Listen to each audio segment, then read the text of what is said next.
शुरू कर हो गया। आइए। कहाँ रखिए, कहाँ छोटा सा बड़ा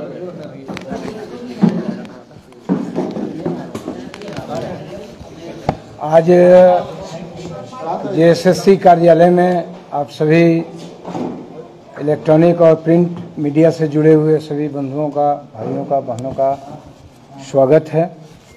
और आज इसके पूर्व भी हम लोग एक बार मिले थे, याद होगा, जब परीक्षा संपन्न हुई थी। चेयरमैन सर ने खुद संबोधित किया था आप सबको और परीक्षा से संबंधित सारी प्रक्रिया को विस्तार रूप में वीडियो रिकॉर्डिंग के साथ आपको दिखाया गया था। हाल के दिनों में पुनः आपने देखा होगा कि जब से डॉक्यूमेंट वेरिफिकेशन का प्रोग्राम आयोग के द्वारा निकाला गया है, कुछ लोग समाज में, छात्रों के बीच में, अभ्यर्थियों के बीच में तरह तरह की भ्रांतियां फैला रहे हैं। तो इसी से संबंधित ये आयोग का जो पक्ष है वो हम लोग स्पष्ट करेंगे। तो हम एक बनाए हुए हैं, उसको मैं पढ़ देता हूँ शुरू से ताकि आपको रिकॉर्ड में हो जाए। दिनांक 21/9 और 22/9 को 823 परीक्षा केंद्रों पर कुल 3,04,694 अभ्यर्थी शामिल हुए थे। उक्त परीक्षा से संबंधित परिवाद पत्र 26/9 को राज्यपाल सचिवालय से प्राप्त हुआ था। उपरोक्त परीक्षा में प्रश्न पत्र लीक से संबंधित परिवाद पत्र कुछ कोचिंग संचालकों के द्वारा राज्यपाल सचिवालय को 25/9 को और जेएसएससी कार्यालय में 26/9 को सौंपा गया, लेकिन जांच का इंतजार किए बिना 26/9 को और 30/9 को सक्षम पदाधिकारी को बगैर सूचित किए और बगैर अनुमति प्राप्त किए सैकड़ों की संख्या में आयोग कार्यालय के समक्ष भीड़ इकट्ठा किया गया। पत्थरबाजी भी घटना घटी, जिसमें कई पदाधिकारी घायल भी हुए। प्राथमिकी भी दर्ज कराई गई और उन लोगों ने जो आरोप पत्र में, परिवाद पत्र में जो 5 आरोप लगाए थे और साक्ष्य के समर्थन में एक सीडी और एक पेन ड्राइव समर्पित किया था। आप सबने देखा होगा, उस समय भी हमने नोटिस किया था उनको। सीडी ब्लैंक पाया गया था और खुद एक्सेप्ट भी किया है उन्होंने। परिवाद पत्र दायरकर्ताओं को हम लोगों ने शपथ पत्र के माध्यम से मांगा था कि मूल डिवाइस, मूल मोबाइल जिससे ये फोटोग्राफ जो किया गया वो उपलब्ध कराएं, लेकिन उसका अनुपालन उनके द्वारा नहीं किया गया। परिवाद पत्र में प्रश्न पत्र लीक होने का आरोप लगाया गया था, लेकिन उसके साक्ष्य में कुछ प्रश्नों के उत्तर, वायरल उत्तर उपलब्ध कराए गए थे, जिसका फोटोग्राफ मेरे पास है। आप चाहेंगे तो मैं दिखा दूंगा। परिवाद पत्र में जो 3 आरोप थे उसका लीकेज से कोई संबंध नहीं था। जैसे हिंदू हाई स्कूल के कमरा संख्या 4 में एक पुलिस पदाधिकारी उत्तर करवा रहा था। जब हम लोगों ने अपना सीट मैट्रिक्स देखा तो प्रश्न रूम नंबर 4 में कोई एग्जाम ही नहीं हुआ है, तो उस ढंग का भी आरोप था। कुछ प्रश्नों के उत्तर परीक्षा से पहले लीक होने के संबंध में जो संलग्न फोटो और वीडियो दिया गया, उस वीडियो और फोटो को आप भी देखेंगे, कोई भी पत्रकार अगर चाहेंगे देखना तो मैं व्यक्तिगत रूप से दिखा दूंगा। उसमें एडिटिंग स्पष्ट है। एक तरफ आप कह रहे हैं कि सुबह 7 बजे ही उत्तर वायरल हो गया था, लेकिन जब आप उसको देखेंगे बढ़िया से माइक्रोस्कोपिक ढंग से तो उसमें टाइम दिख रहा है 5:25 PM। तो 7:01 में जब वायरल हो रहा है तो उसमें 5:25 PM क्यों दिख रहा है? उसका है साक्ष्य मेरे पास है, वो भी आपको चाहेंगे तो मैं दिखा सकता हूँ। आयोग के द्वारा दिनांक 16/12 और 20/12 को कुल 2231 अभ्यर्थियों को कॉमन मेरिट लिस्ट से शॉर्ट लिस्ट करते हुए डॉक्यूमेंट वेरिफिकेशन के लिए आमंत्रित किया गया है। परीक्षा में सभी शामिल अभ्यर्थियों के OMR की जांच और अंतिम परिमार्जित उत्तर कुंजी के आधार पर मूल्यांकन किया गया है। सर थोड़ा पेपर नीचे करिए। इस दौरान जो है विषय कोड में कुछ त्रुटि हो गया था, जिसको हम लोग ऑलरेडी वेबसाइट में पब्लिश भी कर दिए थे। बहुत लोगों ने सुधार कर लिया था, लेकिन कुछ बच्चे सुधार नहीं कर पाए थे, तो उससे उनके रिजल्ट पे कोई असर नहीं पड़ता है, चूंकि हम लोगों ने निराकरण कर लिया उसका। किसी भी परीक्षा और मूल्यांकन के उपरांत जो है केंद्रवार, जिलावार परिणाम का विश्लेषण किया गया। किसी भी परीक्षा केंद्र में विसंगति नहीं पाई गई है। परीक्षा का जो परिणाम है केंद्रवार नॉर्मल पाया गया। जैसे होता है कि किसी केंद्र से 200 विद्यार्थी सफल हो गए या 50 हो गए या 60 हो गए, अब किसी से एक भी नहीं किया, वैसा नहीं है। 1%, 2%, 3%, मैक्सिमम 10, 5, 6 तक जा रहा है। अब आते हैं कि जो भ्रांतियां हैं जो फैलाई जा रही है कि सोशल मीडिया में ये प्रश्न किया जा रहा है। कल हम देख रहे थे एक सज्जन जो हजारीबाग में लीड लिए हैं कोई, वो कह रहे थे कि दोनों दिन जब एक ही परीक्षा हुई तो एक दिन इतना रिजल्ट और एक दिन उतना रिजल्ट क्यों? मतलब उनको ये भी नहीं पता है कि पहला दिन किस विषय का परीक्षा हुआ और दूसरे दिन किस विषय का परीक्षा हुआ। दूसरे दिन टोटल रीजनल लैंग्वेज के परीक्षा हुए, ट्राइबल लैंग्वेज एंड रीजनल, और पहला दिन हिंदी लैंग्वेज का। तो आ रहे हैं उस पर, तो डॉक्यूमेंट वेरिफिकेशन का कट ऑफ मार्क्स क्यों नहीं जारी किया गया है? तो इस संदर्भ में मैं बता दूं कि डॉक्यूमेंट वेरिफिकेशन है, ये अंतिम परीक्षा फल नहीं है। लोग इसको परीक्षा फल मान ले रहे हैं, ये उनकी भ्रांति है। ये फर्स्ट डीवी है जो कि 20 तारीख तक है, इसलिए कट ऑफ मार्क्स जारी नहीं किया गया है। क्यों? क्योंकि कट ऑफ मार्क्स जारी तब होता है जब अंतिम परीक्षा फल प्रकाशित कर दिया जाता है, और अभी इस डीवी में कितने बच्चे आएंगे कितने नहीं आएंगे ये किसी को पता नहीं है ना। दूसरा, ये अफवाह फैलाया जा रहा है कि झारखंड राज्य के बाहर के अभ्यर्थियों को बड़ी संख्या में सफल कर दिया गया है, जो कि कैसे पता चला कि बाहर के विद्यार्थी हैं? हम तो सिर्फ रोल नंबर जारी किए हैं। ये सोचने का विषय है, आप लोग भी थोड़ा दिमाग लगाइएगा। किसी को कैसे पता चला कि इसमें बाहर के विद्यार्थी कौन है और घर के विद्यार्थी कौन है? तो इस संदर्भ में आयोग का स्पष्ट करना है कि डॉक्यूमेंट वेरिफिकेशन के लिए जो जारी किया गया लिस्ट, वो पूर्णतया आरक्षण नियमावली और मेगा सूची के आधार पर बड़ी संख्या में आरक्षित श्रेणी के अभ्यर्थी अनारक्षित श्रेणी में भी प्रमोट हुए हैं, मतलब वो चयनित हुए हैं।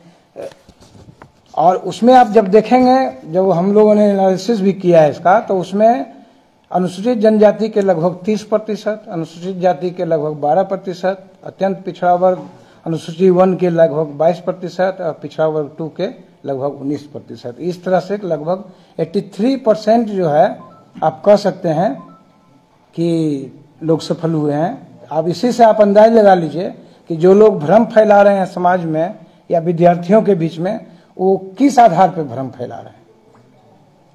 यह बहुत सोचनीय विषय है। सोशल मीडिया के माध्यम से यह भी प्रश्न किया जा रहा है कि प्रथम दिन जो है 21/9 को मात्र 82 प्रमाण पत्रों का जांच हेतु आमंत्रित किया गया, ये भी आपने देखा होगा। तो इस संदर्भ में मैंने पहले भी बताया कि पहला दिन हिंदी भाषा का परीक्षा था और दूसरा दिन जनजातीय और रीजनल लैंग्वेज के भाषा का परीक्षा थे, और जनजातीय और रीजनल लैंग्वेज के बच्चे ज़्यादा सफल हुए हैं मेरिट के आधार पर। तो हम तो उसको रोक नहीं सकते हैं, हमारा स्केलिंग करने का कोई फार्मूला नहीं है। जो मेरिट में ऊपर आएंगे उनका होगा। और इसका जब परसेंटेज देखेंगे तो लगभग 88% है। तो ये भी समझिए एक अच्छी बात है कि आप रीजनल लैंग्वेज को बढ़ावा मिलता है।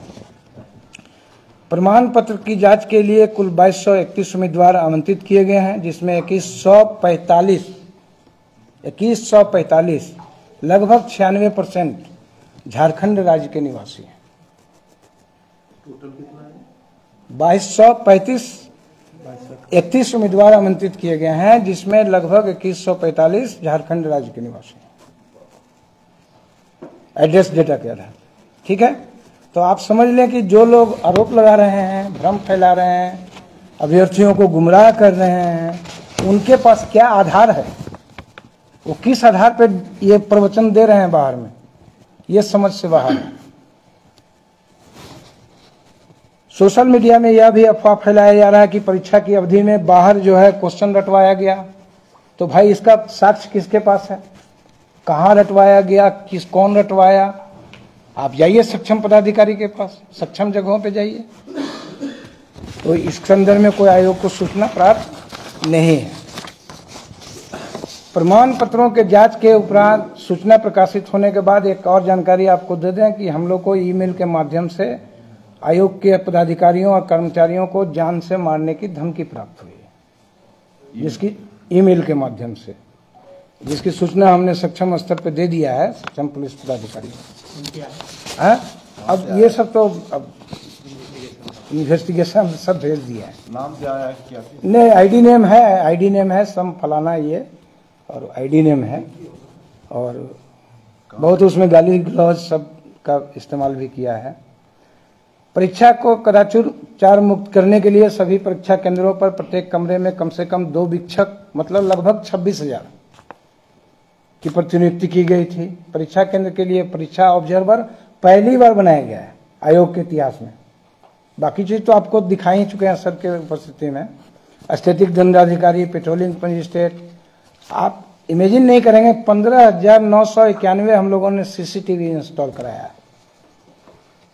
और आपको पिछली बार ही दिखा दिए थे कि जो एडहेसिव बैग है उसको आप फाड़ नहीं सकते, पूरे सभी मीडिया बंधु थे। इस तरह से सभी 823 परीक्षा केंद्रों पर कदाचार मुक्त और शांतिपूर्ण परीक्षा संपन्न हुई है। यही हमारा पक्ष है और लोगों को भ्रांतियों को निराकरण करने का यही आधार है। इसी के लिए आप सबको प्रश्न दिया गया है। अब अगर आपके मन में कोई एक वन बाई वन इतना हंगामा क्यों है? कल आपके ऑफिस का घेराव भी है, आखिर किस बात को लेकर है? जब आप वेरीफाई कर रहे हैं तो ये ट्रांसफॉर्म क्यों नहीं हो रहा है? जो आपका मैसेज जा रहा है, दे रहे हैं, नहीं ये जा क्यों नहीं रहा है? ये मैसेज तो एक बात समझिए, आपने 22 तारीख को परीक्षा खत्म हुई, ठीक, आप कह रहे हैं कि उत्तर वायरल हो गया था, ठीक है, ठीक है, तो 26 तक क्यों समय लगा आपको? एक बात। दूसरी बात कि आपने क्या जांच किया? जिस वीडियो के आधार पर आप कह रहे हैं कि उत्तर वायरल हो गया, मैं दिखा दूंगा आपको, सब मेरे पास है, उस वीडियो का आपने जांच किया? आपने एक्सेप्ट किया कि सीडी मैंने देखा नहीं, किसी लड़के ने मुझे दिया, मैं आपको दे दिया। तो आपको जब नरेटिव बनाना है, और आप सब लोग जानते हैं कि 2000 अभ्यर्थी ही सफल होंगे, रिजल्ट तो 2000 का होना है, 2000 पोस्ट है, 2,98,000 को तो बाहर होना है। तो आप ये समझ सकते हैं कि भावनाओं को उभारने का सबसे बढ़िया माध्यम क्या है, ये तो आप भी समझ सकते हैं। नहीं, आप लोग जो जांच करवाए थे उसमें क्या निकला? यही निकला जो बता रहे हैं? सब बता दिया आपको। साक्ष्य लेके आया सर, वो भी थोड़ा दिखा दो। लेकिन आप बता रहे हैं कि जांच में कुछ भी नहीं निकला। नहीं, कुछ भी नहीं निकला, ये हम कहाँ कहे, हम तो बोले निकला। हाँ। कि 5:25 टाइम दिया हुआ पीएम, मतलब मॉर्ग था जो वीडियो। अब वो तो अब बताएंगे विशेषज्ञ लोग। सर आप नहीं, लेकिन ये आप बता रहे हैं कि कुछ हमने रिपोर्ट भेज दिया सक्षम स्तर पे। सीआईडी जांच के लिए लिखी है, मतलब आप पर भरोसा नहीं है? नहीं, कैसे भरोसा है? हमारे भरोसे पर तो हुआ होगा ना, हम लोगों ने रिपोर्ट किया है। अब सरकार का काम अपना है, आयोग का काम अपना है। तभी तो जांच आप रिपोर्ट सरकार को की? सरकार को भी किए, राज्यपाल महोदय को भी किए, जहाँ जहाँ ये लोग दिए थे वहाँ सब जगह भेज दिया। कोर्ट में तो एफिडेविट हो चुका है। अच्छा, हाँ, कोर्ट में आपको हियरिंग भी है 17 तारीख को। मतलब कोई भी जांच हो, आपको नहीं लग रहा है कि कहीं कुछ होने वाला? ये तो जांच का विषय है ना। हम अपने पार्ट से क्लियर है ना, कोई कदाचार नहीं है। हमको पाया गया कि आपने वीडियो में एडिटिंग किया है, हमको लगा। लेकिन ये सर डेबी लिस्ट आने के बाद एक और सोशल मीडिया पर चल रहा है कि कुछ स्टूडेंट पहले ही कुछ रोल नंबर बता दिए थे कि देखिए इनका होना है, क्योंकि परीक्षा देखिए, देते समय ये लोग हाइपोथेटिकल क्वेश्चन का हाइपोथेटिकल आंसर नहीं हो सकता है। अगर आपके पास हो कोई, गया है। ये हमको अगर किसी का ऐसा इंटीमेशन रहेगा तभी ना हम बताएंगे। हमको लोगों ने जांच दिया, परिवाद पत्र दिया, 5 आरोप लगाए, 5 का जांच कर लिया हम लोगों ने। अगर आप देते, अब कितना महीना बीत चुका, सोचिए कि 22/9 को एग्जाम हुआ है और आज हम लोग 12वें महीने में। आज अगर आप इस ढंग का कोई बात करते हैं तो इसका कोई मतलब नहीं है ना। अच्छा, जो भ्रांति फैला रहा है, आप लोगों ने जांच कर लिया, सब कुछ ठीक हुई, उन सब कुछ कार्रवाई करेंगे? वो कार्रवाई होगा, सब समय पे होगा ना। मतलब कार्रवाई नहीं, कुछ करेंगे? सब कार्रवाई का पार्ट ही है ना।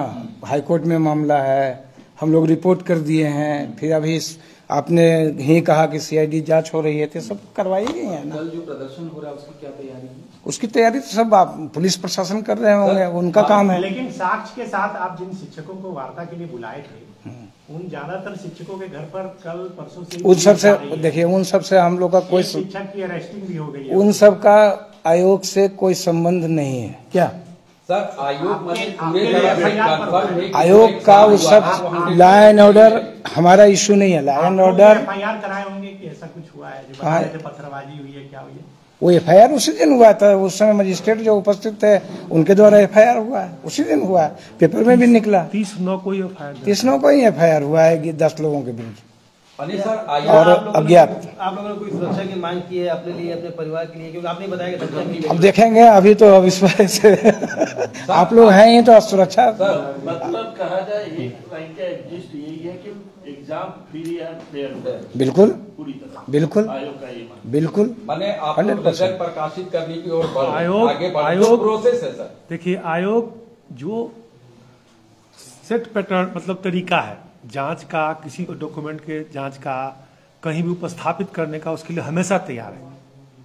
कहीं भी किसी प्रकार बिल्कुल। की गड़बड़ी नहीं है। रिजल्ट पूरी तरह से अच्छे से बना है, परीक्षा एकदम अच्छे से हुई। इसलिए आयोग बार बार कह रहा है कि आपके साक्ष्य जो लाए गए वो हम लोगों को एडिटेड दिखे, इसलिए हमने मूल मांगा था और कि आप वो दीजिए। क्या सर वो बार बार जांच कहा, को लेकिन नहीं, एक चीज और आपने देखा होगा, आप सोशल मीडिया में अगर मॉनिटर कर रहे होंगे, 3 दिन पहले भी मैं देख रहा हूं कि जिसके पास सबूत है लेकर आओ। इसका मतलब अभी भी आप सबूत का तलाश कर रहे हैं,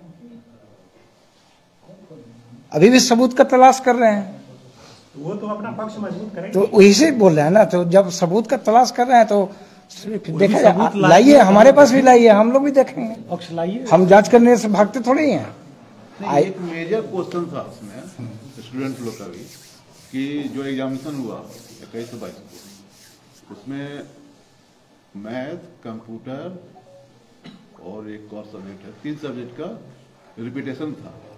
सेम पूरे टोटल सेट को ही इसमें डाल दिया गया। 40 से अधिक। जिसे इसमें स्पष्ट हो लीजिए, इसमें सवालों का हाँ, टोटल बिल्कुल। सवाल सब्जेक्ट का ही बिल्कुल। रिपीटेशन है किसी और हम लोगों ने भी मिलाया था उसको। बिल्कुल आप सही कह रहे हैं, तो उन लोग का भी वही बिल्कुल बिल्कुल। तो ऐसा आप पहले ये बताइए, टोटल क्वेश्चन कितना है उस प्रश्न पत्र में? 20 था ना। टोटल क्वेश्चन कितना है? और इस संबंध में सर 150 क्लैरिफिकेशन हो चुका है। हम लोग पहले स्पष्ट कर चुके हैं इसमें, हम लोगों ने मिला चेयरमैन सर 21 खुद प्रश्न। स्पष्ट कर चुके हैं।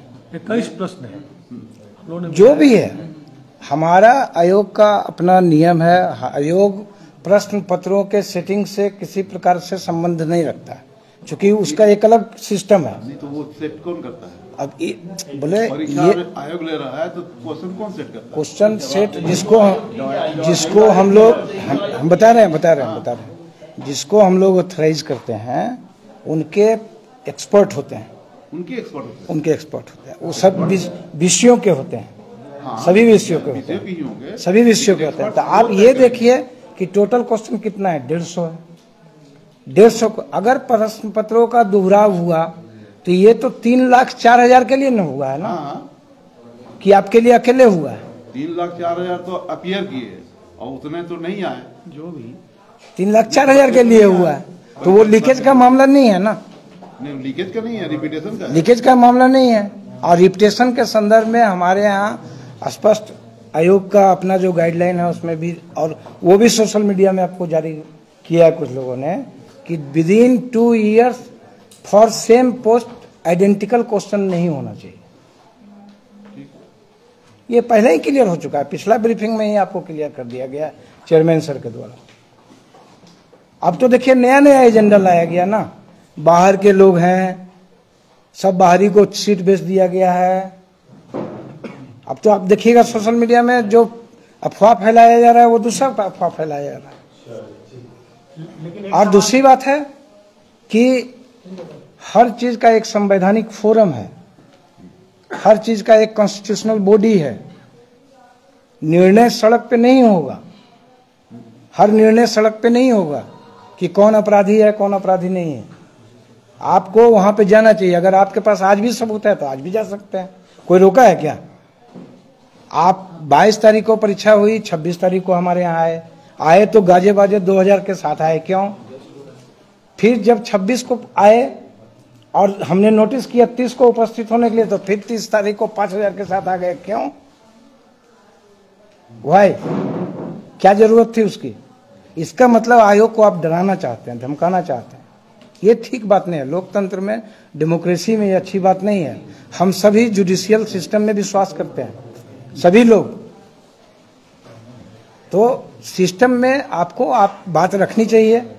आपको जहां भी जा सकते हैं, आप कोर्ट में जा रहे हैं, सो मच सो गुड। तो स्टूडेंट सर सवाल वही पूछ रहे हैं कि आप जुडिशियल सिस्टम पर विश्वास रखते हैं, तो सुनवाई अभी होनी थी, उससे पहले ये डीबी लिस्ट क्यों जारी किया गया? फिर आप समझिए इस बात को। अगर आप लोग कहते हैं कि सचिव ने कहा था, आप अभी भी सब हमारे स्टेटमेंट को लोगों ने रिकॉर्ड किया है। ये प्रक्रिया है, this is not final result, this is process, और हम अपने प्रोसेस से चल रहे हैं। अभी हमारा 27 तक तो डीवी है, फिर उस डीवी को फाइनल करने में भी कितना टाइम लगता है, आप समझें इस चीज को। बहुत सारे बच्चे अगर विभिन्न कारणों से एब्सेंट हो जाएंगे तो फिर आयोग को उनको भी सुनना पड़ता है कि कोई डेंगू से पीड़ित हो गया, किसी के घर में कोई बीमार पड़ गए, किसी के घर में कोई घटना घट गई, ऐसे कई उदाहरण हमारे पास है। उससे कोई संबंध है? जो ऑनरेबल कोर्ट का आदेश होगा वो सबको मान्य होता है। लेकिन सर ये प्रोसेस तो रिजल्ट प्रकाशित करने ही नहीं वाला है। फर्स्ट स्टेप आपका जो निकला, ये तो इसके बाद डॉक्यूमेंट वेरिफिकेशन होगा, फाइनल उसमें हो जाएंगे आप, उसके बाद तो आप लिस्टिंग, ये तो मान लीजिए शॉर्ट लिस्ट आपकी, डॉक्यूमेंट वेरिफिकेशन होगा, उसके बाद देखेंगे, फिर उसके बाद देखेंगे। आयोग कंफर्म है कि एकदम फेयर चुनाव हुआ? बिल्कुल, इसमें कोई शक ही नहीं। चुनाव नहीं, अब चुनाव का मोड से बाहर निकलिए।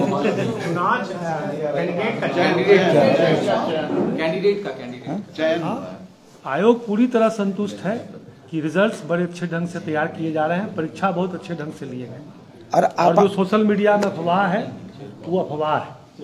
तो हम लोग अपील करेंगे बच्चों से कि देखिए 3,04,694 लोग अपीयर हुए, तो वैकेंसी 2025 ही है, तो बाकी लोगों को तो फिर से तैयारी अपने उनके भविष्य के लिए सोचना चाहिए, किसी बहकावे में नहीं जाना चाहिए। अगर सोशल मीडिया में तो ये भी चल रहा है कि बच्चे लोग कह रहे हैं कि रिजल्ट भी प्रकाशित करिए, वो भी लिख रहे हैं। नहीं, वो कह रहे हैं तो वो आयोग अपना देखेगा, आयोग का आएगा निर्णय समय पे। वो अभी cut off marks early to से होगा। कट ऑफ मार्क्स हम लोग फाइनल के बाद ही देते हैं, लेकिन ये पूरे शुरू से आयोग ये करते हैं। 3 बार आप लोग मीडिया से इंटरेक्शन किए और स्टूडेंट भी लगातार मांग करते रहे, और अंततः सरकार जब आप एक चीज जानेंगे। नहीं सर, मेरा सवाल है, जब सरकार सीआईडी जांच के लिए भी तैयार हो गई तो स्टूडेंट भी तो यही मांग कर रहे थे, तो फिर उन पर कार्रवाई क्यों हो रही है? किस पर कार्रवाई? जो स्टूडेंट है या किस स्टूडेंट पे कार्रवाई हुई है? जैसे वो विशाल जो टीचर है उनको अरेस्ट कर दिया, तो नहीं कर सकते हैं अभी सब कुणाल है उनके घर पर, ना इस पे हम टिप्पणी कर सकते हैं, ना इसमें आयोग का भूमिका नहीं है। लॉ एंड ऑर्डर हमारा बाउंड्री के बाहर, लॉ एंड ऑर्डर जो देखते हैं उनका। विधि व्यवस्था संबंधी समस्या हुई, हम लोगों ने उचित फोरम पर अवगत करा दिया। आयोग को के पदाधिकारी कर्मचारी को धमकी भरे पत्र आए हैं ईमेल के माध्यम से, हम लोगों ने अवगत करा दिया उचित फोरम पर। आयोग अपना कार्य कर रही है। ठीक है, ठीक है, थैंक यू। सीबीआई जांच की मांग कर रहे हैं, वो हमारा विषय नहीं है। हमारा विषय है स्वच्छ, ट्रांसपेरेंट परीक्षा लेना, अभ्यर्थियों को नियुक्ति करवाना, उनके भविष्य के बारे में सोचना। हम लोग निरंतर, हमारे चेयरमैन सर की अध्यक्षता में निरंतर आयोग काम कर रहा है।